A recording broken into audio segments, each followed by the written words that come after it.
All right, good morning and welcome to our channel. Today, we're going to be discussing the emergency housing voucher for probably the very last time. This program has been winding down throughout the US since the pandemic. And I think we're reaching a critical point with this where it's no longer supported. It was quite appropriate for EHVs and emergency housing voucher throughout the pandemic to help and assist, along with additional federal protections for renters. But this program is finally just winding down and coming to an end.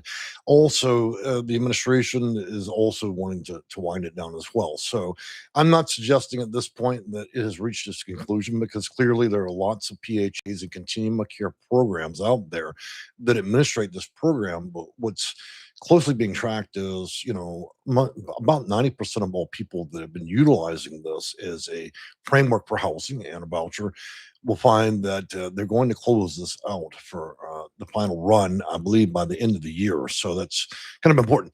So before I get started, my name is Jay. I'm the owner of Section8Consulting.com, and today I want to present some information. And then I'm going to be taking on some commentary from you guys that have questions, obviously.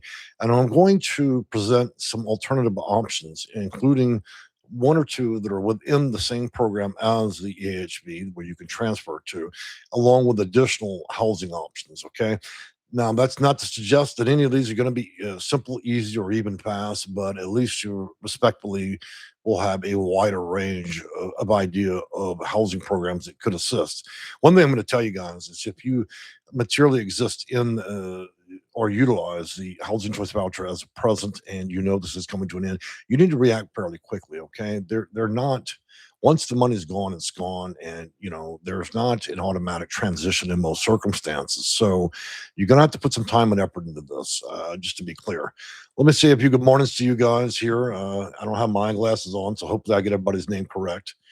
Good morning, Hillbilly Hermit. Good morning, Abigail. Are they planning on transferring EHVs to another program? No, they're not, unfortunately.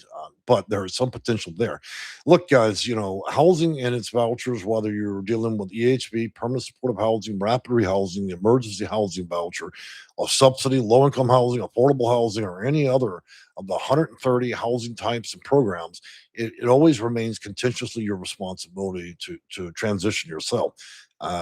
Agencies only do a fraction of the work they used to do 20 years ago. And so there should not be a great expectation right now that they're going to do a bunch of additional work to transition you. They've been warning about this for years. So the objective, I think, for this video is to present some concepts here regarding the emergency housing voucher, look at the available options, and why this is all really ending. So I'm going to bring in some notes just for me because, like most things, as you get older, I don't always remember all the newest updates. So I've definitely curated my own list. So uh, moving on from there, emergency housing voucher is definitely winding down, and so HUD originally received $5 billion through the American Rescue Plan, as we all know, during a pandemic, funding approximately 70,000 vouchers, and so the rise of rents causing the money to be spent faster than originally anticipated. So as of June 2025, HUD has estimated the original EHV funding would support participating families through the end of the calendar year, which means 2026, and so very few will remain on it. Now, just to be clear, contentiously, there was always emergency housing vouchers out there in some respects for those that had special use funding through the local public housing authority or continuum of care. And then there were pandemic level vouchers, EHVs. So hopefully that cuts down on a little bit of confusion in that respect. So beyond that, here's why I believe a lot of this is winding down. Congress created this obviously in 2021, and it was to address homelessness, risk of being homeless, fleeing, or domestic issues, which I'm not going to get too deeply in because YouTube doesn't like those words, but let's just say DB. And recently, homeless and high risk housing instability. So it addressed a lot of that as the country was going through a lot during the pandemic. Now, I'm going to go ahead and put up some sources and different things for you guys, including notes for this video. And that's to help you out so you can reread this if you have a learning disability, or maybe you're not able to pace with me quite as quickly as I like to go through my videos. So, with every EHV being terminated during 2026, um, there is appropriations law that the tenant protection voucher funding available for housing authorities would otherwise have terminate the EHV families because of insufficient funding. So that's what it comes down to. we're down to the last few nickels, in the program. And a lot of it comes down to very few programs having anything left to even offer in terms of that. They've cooked the books for that. And I think that the federal government at this point wants closure with this. So this means the housing authority experiencing an EHB or emergency housing shortage should contact HUD and request a shortfall assistance. The housing authority should not simply tell family members EHBs automatically expire, but that's really what's happening, right? Sometimes due process is not really is self-serving. So at this point, it's actually the remaining EHB funding they're looking at to see how much will be cooked at the end of the year, and we're almost there. So whether the requested HUD shortfall assistance and whether they receive tenant protection voucher funding, and so one of the big questions I get out about this is, can families be transferred, from to regular Section 8? And yes, but the transfer is not automatically guaranteed. If you've got a really good caseworker, they may consider helping you in cooperation, because you got to understand, EHVs are run through a separate federal program in most cases, and it's continuum of care program, which is often nonprofits. Now, when you transfer that from nonprofits back to the local public housing authority for a regular Section 8 voucher, a lot has to happen. It's completely different. And in many cases, I'm going to recommend for most of you that are participating in EHV as a present through nonprofit or continuum of care program, that you talk to your caseworker regarding permanent supportive housing. There doesn't seem to be a high lack of funding in that area. So it might be there might be a potential there if you meet the regulatory requirements. So it's not about really transferring, but rather if they'll pick you up under a separate program in its own portfolio programs, which would be permanent supportive housing, rapid rehousing, and so forth. So moving from there, families may have to apply for the transition. You know, it's not a may. You obviously need to do that. I mean, if you cannot get permanent supportive housing through your PHA, it would be really important at this point that you go ahead and open up a dialogue with the local housing authority in your county, the public housing authority, and see whether or not there's a potential for you to apply under any number of programs, including veteran programs like HUD VASH. If you've experienced DV or domestic issues, then maybe you could apply under some of their DB programs that they have there, like BAWA, which is a Title 24 program, depending on those that may have DB issues. Okay, if you don't know what DB is, look it up, because I'm not going to discuss that. Again, YouTube doesn't like the pretext of that conversation. Number four, families may have to apply for the transition, as I'd mentioned, and then undergo a criminal background screening. Look, guys, I want to make you aware of something. The U.S. government has been very particular leading up to this point about criminal records. And so we're finding an uptick in the number of housing authorities that are requesting NCIC, which is a national check of your criminal record through the feds or the Federal Bureau of Investigation. So while the rules have not really changed, this is more of an immigration issue, but it allows them a broad ability to look really far back in somebody's criminal history. And so you may find things that normally wouldn't have popped up through the housing authority in previous years and decades may do so now. And so this was all pushed strongly because of the immigration related efforts in the country as of recently. So watch out there. I've gotten a lot of calls about that and concern. Arrest records don't count, but convictions do, obviously. And so let's talk about income and making the family eligibility and transition. So they still going to consider your current household income, assets, deductions, and household composition, interim change, and continued program compliance. If you've been in compliance with continuum of care programs under EHB or rapid rehousing or permanent supportive housing, then you might find your transition to be pretty easy in terms of dealing with a local housing authority.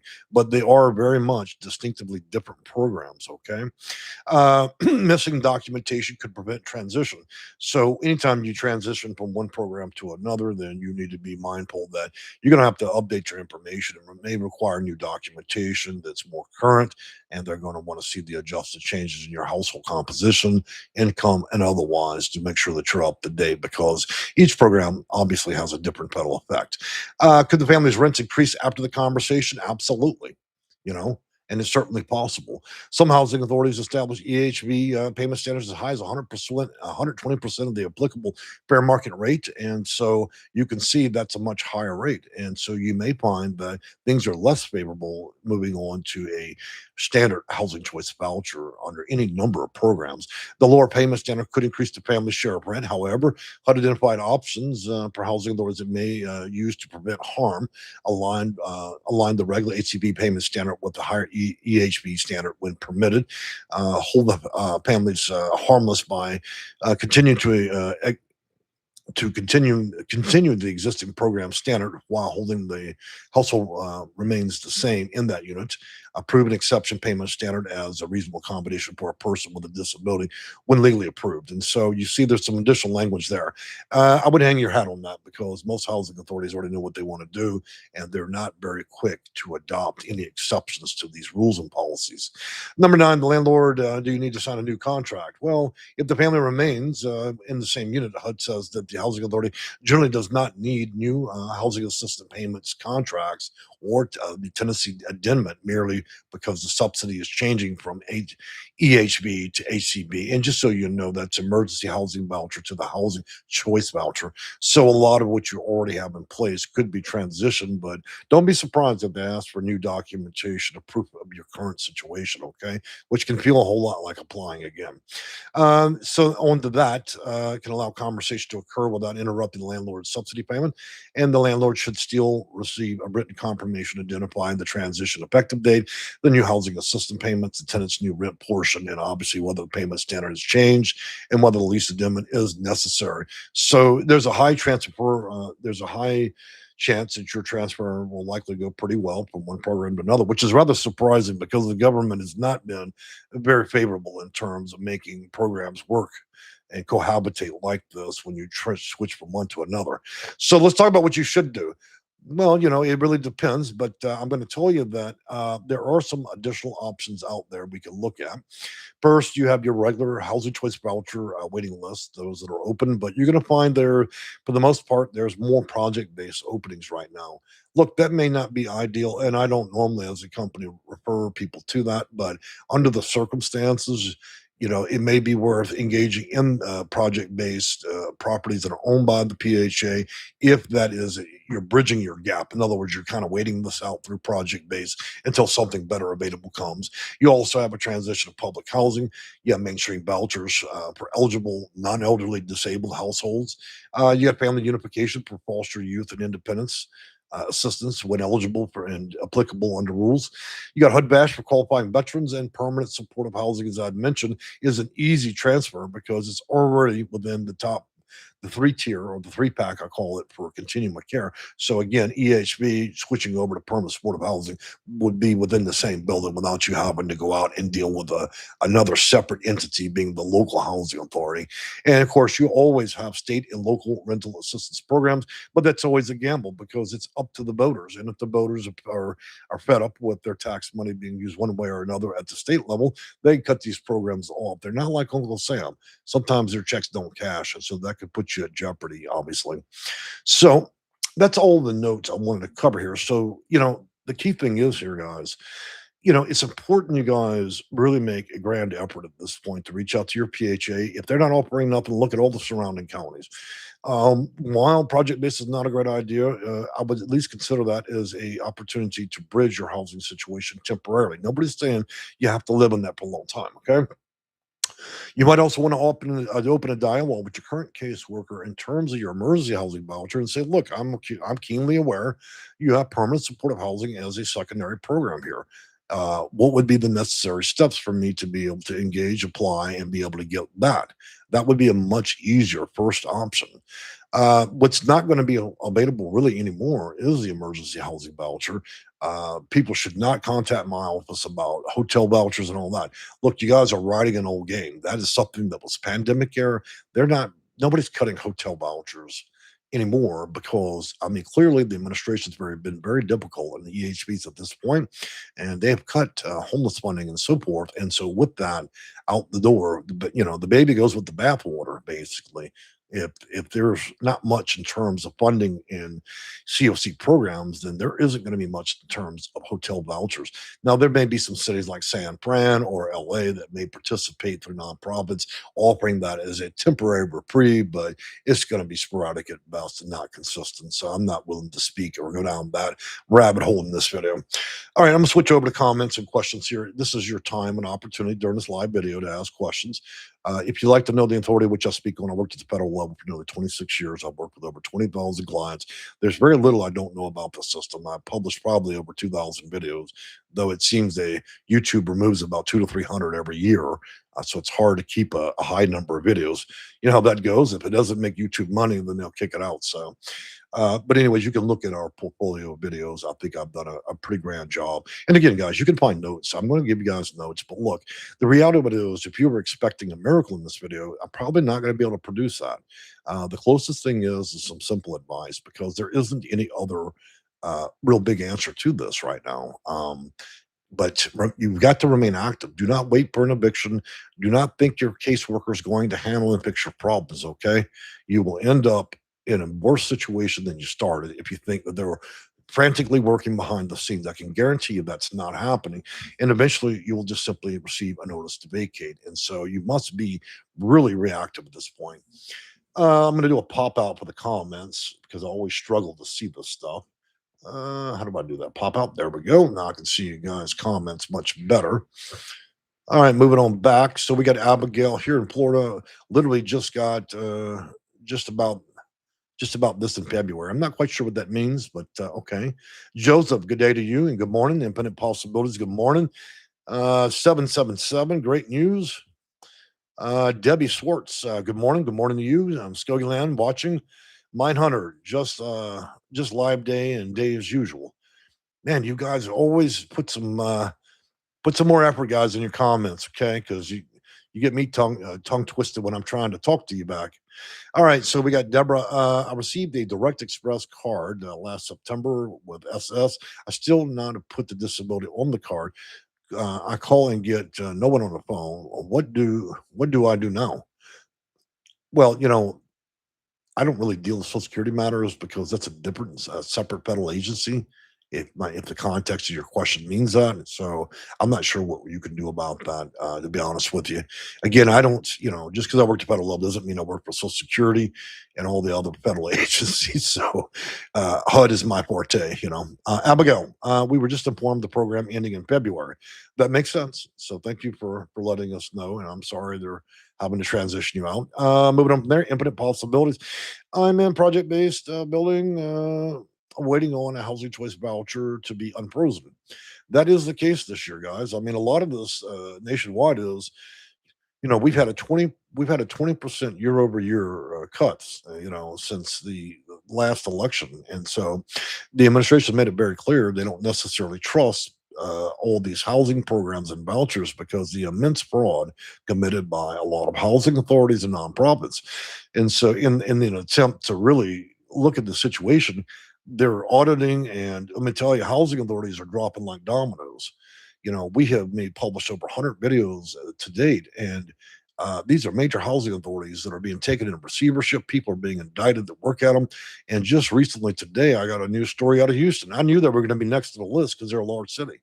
And so Houston's now under investigation in its housing authority for a number of things, and it may include fraud. And one day I'll be making a video about that. And so it's a rather contentious time to be alive and use federal programs because we have to look at waste, abuse, and fraud. And we have to look at a better way of doing business. And though my job very much is to advocate for people that need help with this, I will never advocate in such a manner where it's the undoing of federal programs to stimulate fraud and other things. And so we have to look at that as a whole. I believe there's more fraud on the uh, administrative side than there actually is for people that use it. We're seeing an uptake. Look, we just talked about a housing authority in the Virgin Islands. I mean, between the funding they've received personally and additional monies, they were given $1.9 billion to a flipping housing authority in Virgin Islands to address both housing and a storm, right? And they ripped off like 98% of that. Nobody knows where the money is. And so, you know, Housing authorities nationwide have been operating like it's the Wild West. There are some that operate well, others operate more like a syndicate. I've been a heavy advocate against many of them, and I do realize there are good and bad caseworkers. There are some that care and do their job and actually commit to being able to help people continue their casework and housing, and then there are housing authorities that are absolute thieves, and they serve no material purpose in society other than to line their pockets and use federal dollars to buy buildings, and so there's a big strong argument this year that we need to clean this up, and they're probably going to turn a lot of the material actions over to AI, which means there'll be an interception of fraud at a much more rapid pace, and it's coming very quickly. You should expect that your caseworkers in a lot of ways will be replaced before 2030. A lot of them will. And, they've gone after New York, LA, Houston, up and down the East Coast. And so it's a rapid descent. The administration it's only midterms. They have another 2 years to address housing authorities. So you may wake up one day and find that your local housing authority has been put in receivership and control of it's been taken, and all of the people that run it are fired. HUD's very serious about the goal of trying to reduce fraud and other things in this, whether it's at the housing authority level, whether it's nonprofits accepting federal dollars and committing fraud. And so they're investigating. And if there's not cooperation, the government will absolutely knock on your door and remove everybody from the building. They're not fucking joking around. Full disclosure, guys, this is not a children's channel. Okay, we don't do Mickey Mouse videos, therefore I'm not going to silence profanities. Okay, I've had a few people do that. Okay, let's be clear. I'm in respect to anybody that wants to discuss anything materially about housing programs. However, this is an adult topic, so I just want to address that first and foremost through this. If you want sugar coated shit, then there's lots of people that are not consultants that will entertain you. I'm not here to entertain. So just to be clear, though, you will get some free entertainment occasionally, because I will say things that may not be of the highest decorum, right? All right, so let's move on back here. Let's see. Any caseworkers or case managers on the channel, please give me a shout out. Please know I do love you guys if you're doing a good job. If you're not, then I'm going to talk shit about you, okay? And your housing authority. So let's always be clear about the mission here. Moving on from there, Deborah, the fact that the public housing authority wants their money on time every month is comical. It truly is, isn't it? They're always quick to cash the check, but they're not so quick to actually make an offering, right? Yes, no, and maybe. Welcome back. Can you describe exactly what the emergency housing voucher is like? I'd love to, but I think I've probably done that more than 16 times through videos. So I will leave notes in this video, but no, I cannot spend the entire video just addressing that one thing. I'm sorry. Maybe rewind the video and also look through our portfolio videos. You'll see that I've described that quite adequately. Muskogee Land. I'm very, very lucky, grateful to find this place in Eufaula, Oklahoma. Well, Muskogee, you've been around our channel for a while. It's kind of like Cheers. You have your own bar stool, and we're always glad to have you. Though I do find that you're happy about that place over there sometimes, and other times I see you express a little bit of disgust. So it's always interesting to see the tides turn through your comments. Wake Up says, I have demanded answers from the regional manager of our apartment complex. She is refusing to reply about the fake emergency entrances. It has been 18 days now. Well, you might want to serve them a legal demand letter and then outline the request and then give them 14 days to comply. There's a lot about that comment I don't know. Therefore, it would be hard for me to give a lot of advice in terms of that. Okay. Yeah, but possibilities. Do you think the housing choice vouchers will be unfrozen in October? I think the market is one thing we need to know is, we're in the middle of summer. This is when everybody wants to do things. Humans are rather unusual in that nature. We will try to do all our moving and voucher hunts and housing search in a 3 month period. And then we'll sit on our hands the other 9 months out of the year. And so it's always funny watching people get frustrated while everybody races like a rat or a roach to go and do the same fucking thing as everybody else at the same time when there's 9 other great months when there's nothing happening and it's much easier. But for some reason, people have insist on wanting to do the same shit all at the same time. It reminds me of New Orleans on Bourbon Street.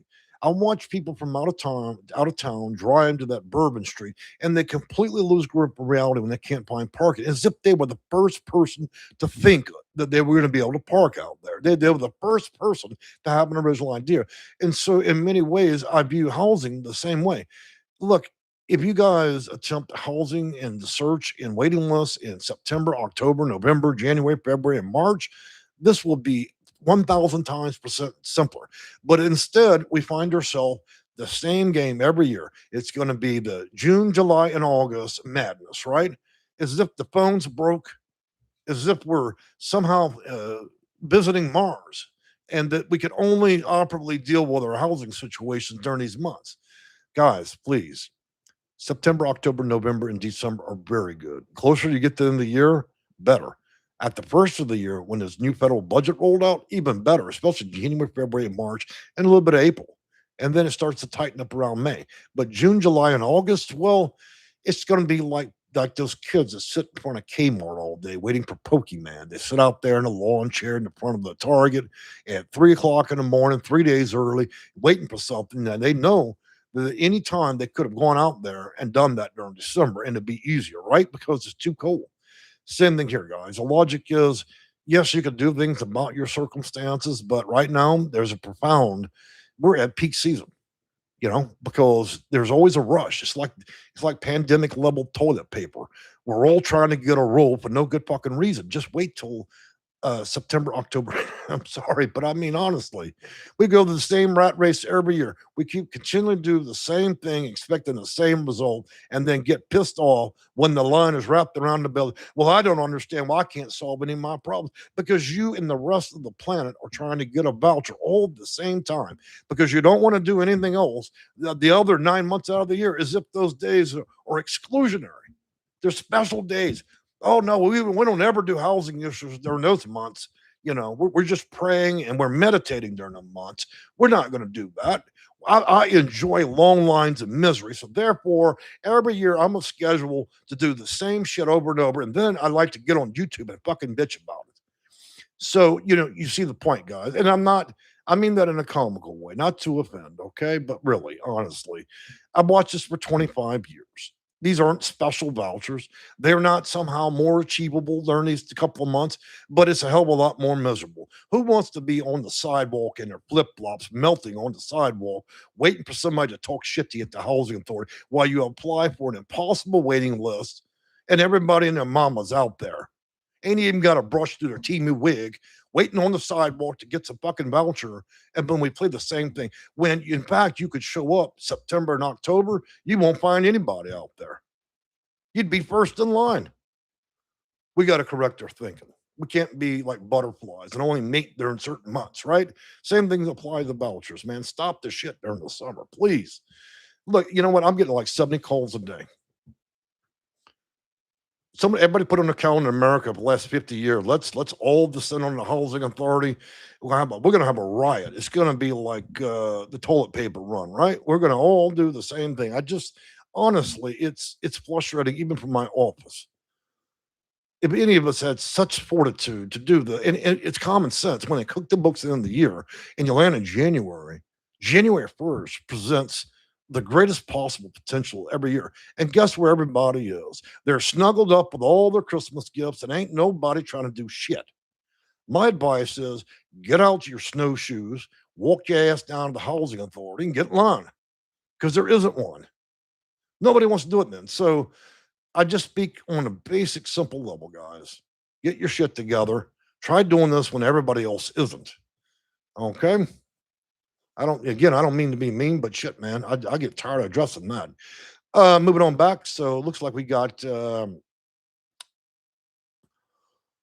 now Mickey Mouse. I was going to ask the same question. It seems like all the housing is an emergency. So I'm so confused. Let's all cry. I mean, federal programs were never designed to be clear. That's for sure. Yes, no, and maybe. Sure, I'll go back to the beginning of the videos. Thank you. Yes, no, maybe. Just keep in mind, I meant that only in a commentary way and to be funny. I was not trying to discipline you. Okay, Joseph, how's your cats? All your cats doing? Well, one of my 26-year-old cats passed away. And be frank with you guys, both my other cats are still sick. This was all from poisoning, from bad the way they kept the food bad and it creates porous material in it, and I couldn't see it, and so it caused organ failure and it damn near killed all four of my cats. One passed away, two fought for the life for nearly a week, and I got them back, but they're not really not the same cats anymore. They're lethargic and they're still going through it. They almost look like cancer victims, you know. There's not much life in them, so I'm hoping that things advance. In case anybody's wondering, I do talk about cats a lot on my channel because they're a big part of what we do. And they often and frequently show up as my little Hollywood stars during my ability to, do live videos with you guys. So and so yes, no, maybe no, not the Timu wig. Yes, I love the Timu wig. I absolutely do. Nothing like the old waiting list and a pair of flip flops and a Timu wig at the housing authority. Nothing to better incentivize you while you're bubbling on the sidewalk when it's 110, right? Sorry, and so goes on. Yes, no, and maybe. Sorry, haven't been around my car and my health and appointments here and there. I've just been sitting here every day in front of my computer like I used to be. Well, you sound like your life's much like mine, the computer or the phone, right? Kitty Cadillac in California, you're not standing in line for nothing at the housing authority. Well, I can understand your sentiment with that. I wouldn't want you to stand in line for nothing, but California does represent some of the longest list lines there are in America. SXFGD. Man, you got to work on a better name, YouTube name, unless that's the one they assigned you. But going on to say, I've adopted a stray and he adopted me. The cat killed off the rat and the mouse population. Well, seems like you've got a good worker. So reward him if he's a good Kiki. Kim Evermore. Hi, are you familiar with Eden Housing? They're selling their properties due to lack of funding. I'm not personally familiar with them, and frankly, that name's come across my desk more than a few times in the last 25 years. But I would be rather an extraordinary individual if I could remember all properties in all 50 states. So, without seeing the address, I couldn't tell you. Kitty Cadillac goes on to say everything is done over the phone and online. Period. That may be your perspective, but I can tell you that roughly about 30% of all housing authorities still have outside lines. You may not be aware of that, but yes, maybe that's situational per your city. Okay. Yes, no, maybe all poor kitties. Yeah, well, I made a terrible mistake, but I won't do it again, right? So we all love our pets. Wake up and do something. Eden Prairie. That didn't help me. I need an address. All right, guys. Well, I'm going to wrap this up. You can find comments and notes regarding the entire video in the comments section. I'm hoping to have something more interesting to talk about next Thursday during a live video. We're probably going to do a Q&A, and we'll have to see. We're expecting some more news to come out of Congress and the House of Representatives. And as usual, we're going to have more changes because the president's going to require some additional rules and policies. The October date, we were expecting a rule on time limits and work requirements.